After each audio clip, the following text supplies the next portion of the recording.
Already, you can no. Yeah, sorry to be late. It's amazing to be able to make it. This to me is like the best event of being like the honor being nominated and then to be with our incredible nominees, Tamara and Jack and Hannah and a few other guys. I don't know the other decorators, so nice to see everybody. All the credit. It was bloody. Good. I'm sure. Um, um, one of the first voluntary questions is your mentors. Who kind of got you moving into this industry? Well, my first mentor was Dan Bishop on Mad Men. That was like my first big job. And I owed a lot to him, just the way that he managed the department. And it was my first period work. And I just remember it was like this time in television where everything was very organized. Matt Weiner was, the creative head in production meetings, script read-throughs, and a big majority was built on set, but all on location. And so it's a really beautiful introduction to California, filming Los Angeles, um, and really almost like a grad school because we were out in other studios.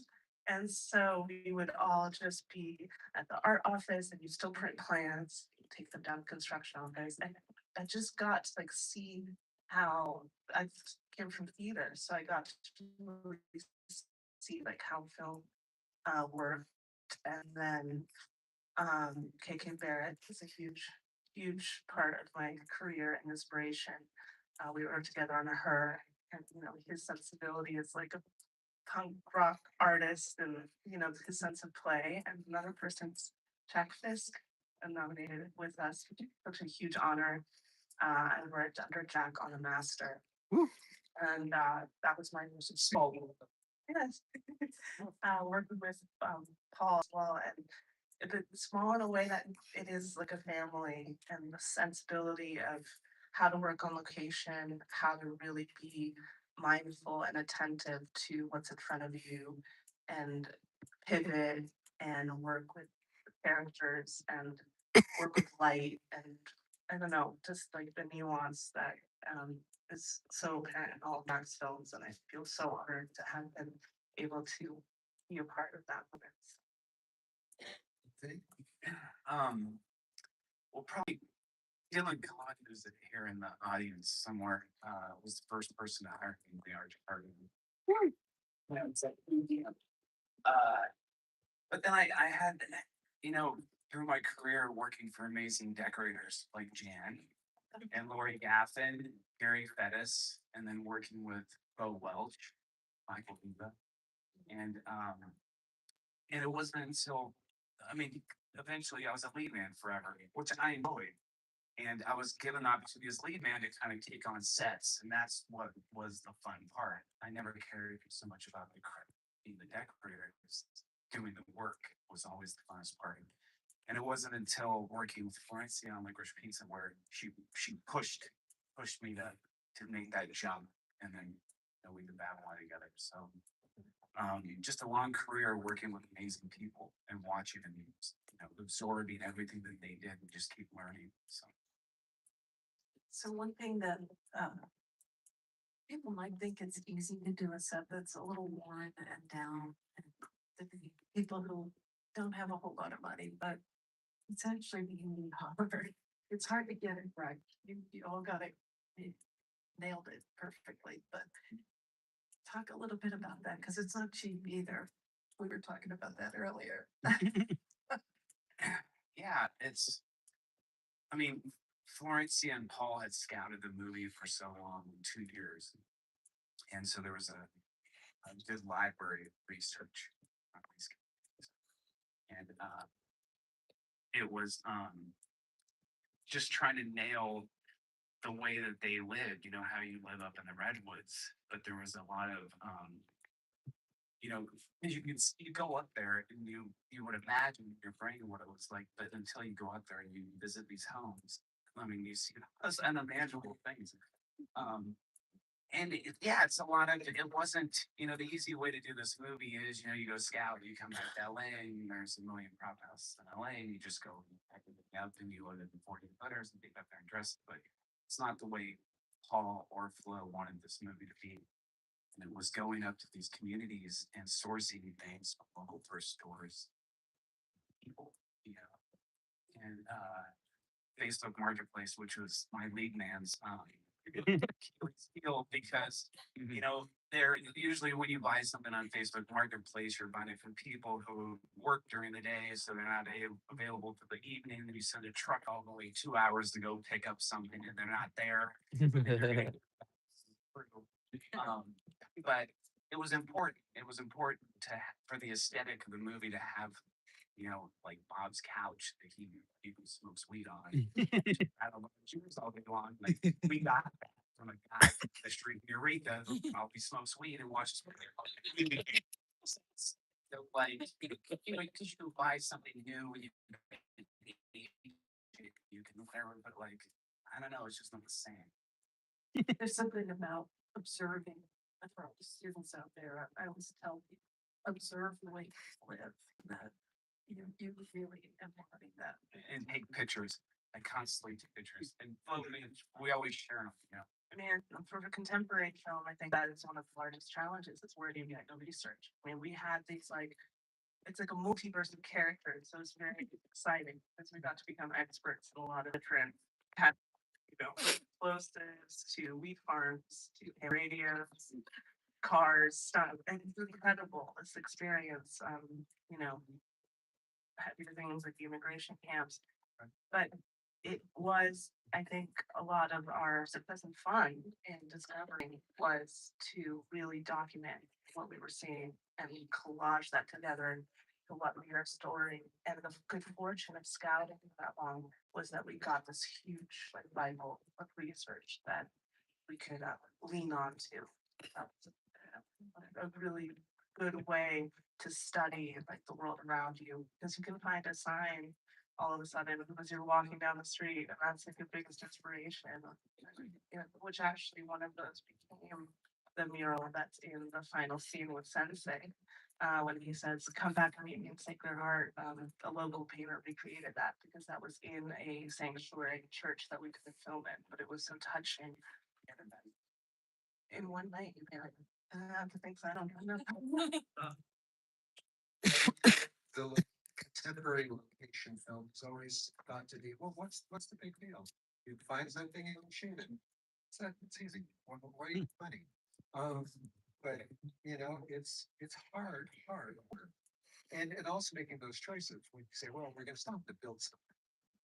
Jack already said, I think you have to fight for that sometimes. But you had a remarkable extended period of time to research and conceptualize this movie all. So how did it how was it 2 years? Just funding or Well, it was kind of unspoken, which was kind of great. It was like we read the script, I think I read it in 21, and then in 22 we just said, okay, let's go to Eureka. We knew that was Bob's beginning of his journey. And you know, he's this hermit in the woods. The film is inspired. There's some great literature that we had, you know, Vineland, which is the adapted screenplay, and also a book about the Weatherman Underground that led us to Northern California. So we knew and so you start to build, and the fact that Paul wanted to make the film in this way, where we were going to go to real places that the story took place and fight. You know, we had to fight back for that. Sure. These are expensive areas. They don't have logistics. You're flying the entire to Eureka, Sacramento. Yeah, it was a big, huge challenge, I think, in that way. But everybody, once they came, at the beginning, like what is this wild? Especially with Aaron Blake and Gray Adam Sommer at First City. And that was an amazing method of working that we would kind of just go canvas a city and look at everything. And that's also like an amazing way as designers to push yourselves, I think, to learn a city and meet the people of the city because a lot of the people actually became huge assets to us for both resources, storytelling, experts like the ham radio guy was from Eureka.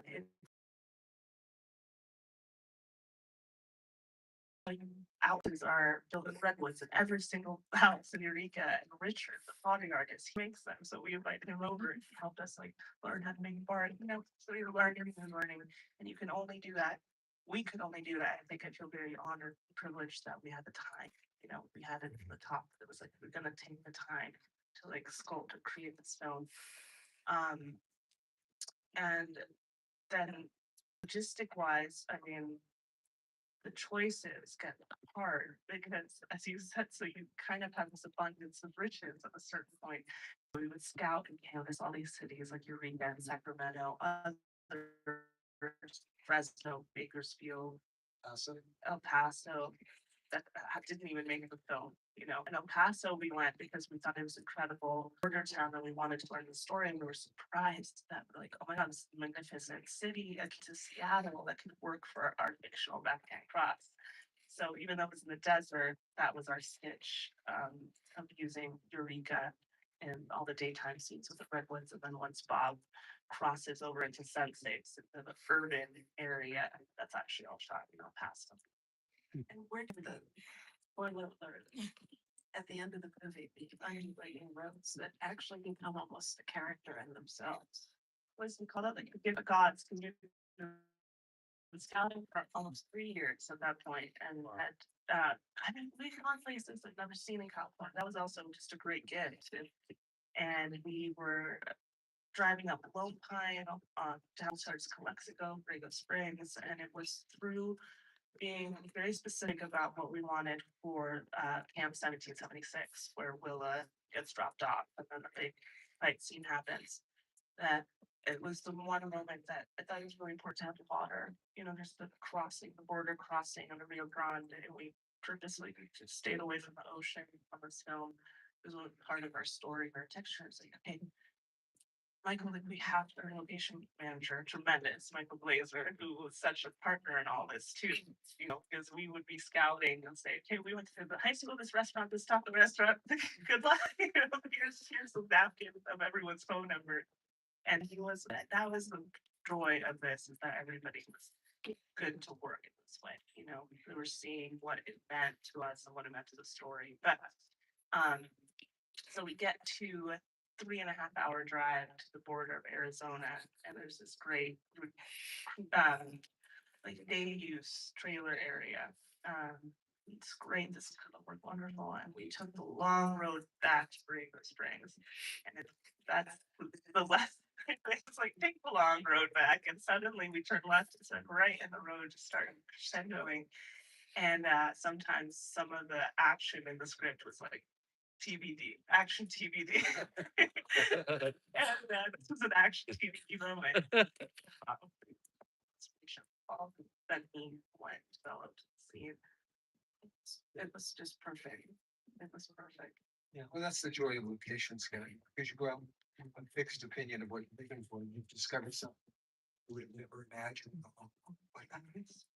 And having like flexibility, I think that's like something I took away from this project is you have an incredible scripted story. I think when you start to just know your characters and your world so much that then adaptability becomes okay, not to be scared of presenting a new idea, or a lot of Sensei's work pivoted greatly, and it was because we were working with all these sanctuary churches that were helping immigrants but really wanted to get to know these people. And there was a church in Segundo Barrio on 4th Street, and they felt uncomfortable with us filming there, but they were like, come in and like see the kids' artwork. We used all of the kids' artwork in the film, and the way that they would package their goods.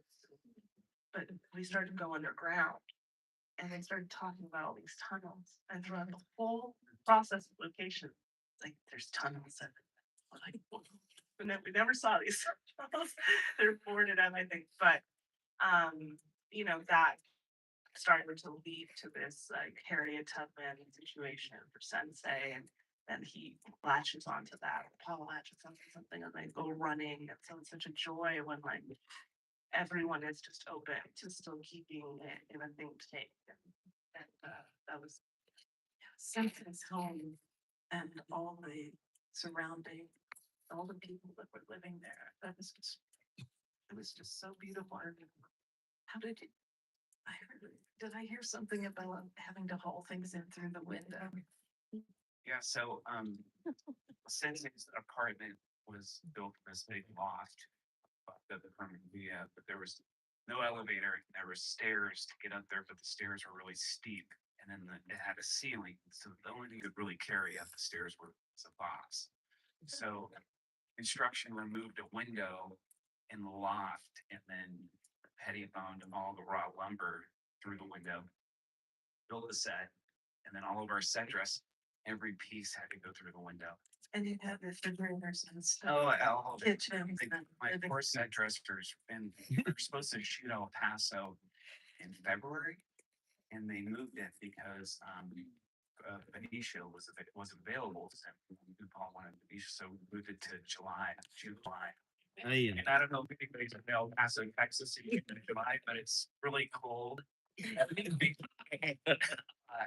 And so, yeah, the whole crew was just baking in the sun and taking things apart down below to get it through the window and then reassembling it. And, yeah, everything in that apartment was through a window. I just want to say how unbelievably special and fortunate is that nobody ever, like, truly, like, there was never a no.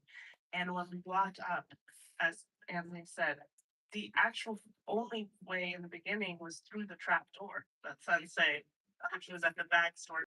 So you go up these rickety stairs and like go through the trap door and it's this big empty space. And the first thing you would expect people to say, like a location for construction, is no.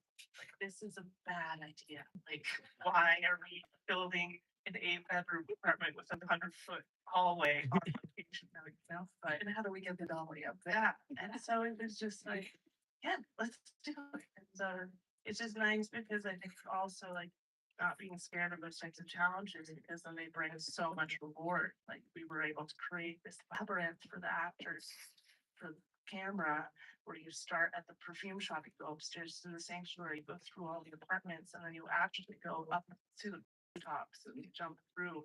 And so like the sense of play was just, I think you can feel that, and it's very exciting to be able to work in that way. It's great. I think you just explained for me what your worst call sheet was, that location.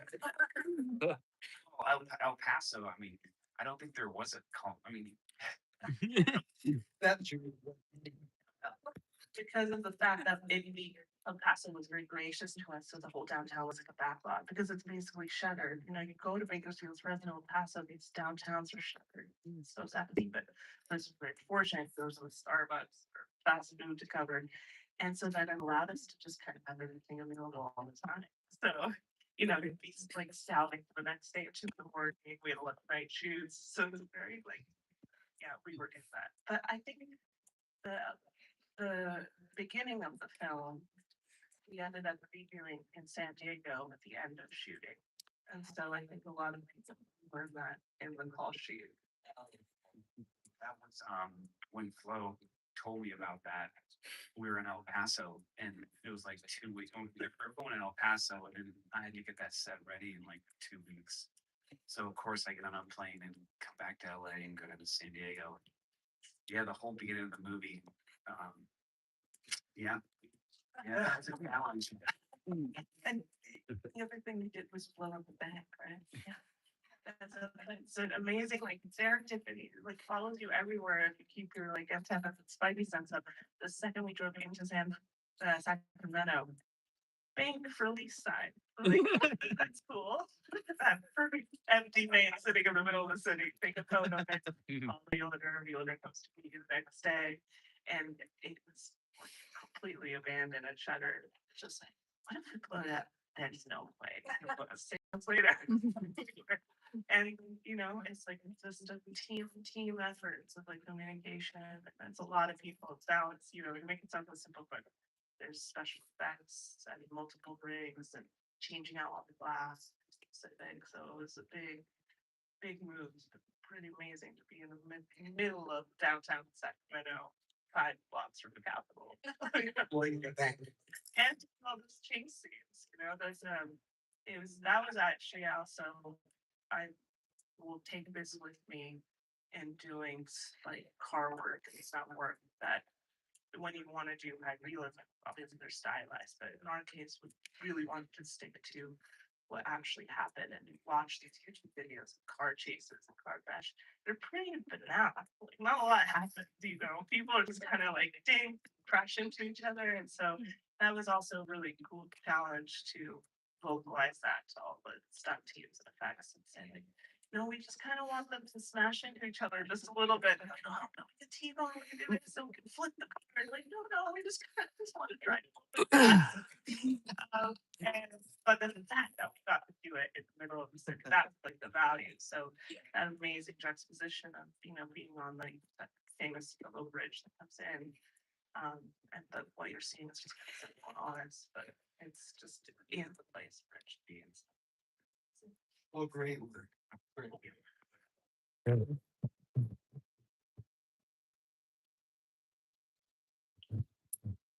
We have our team back up here. We'll do some Q&A.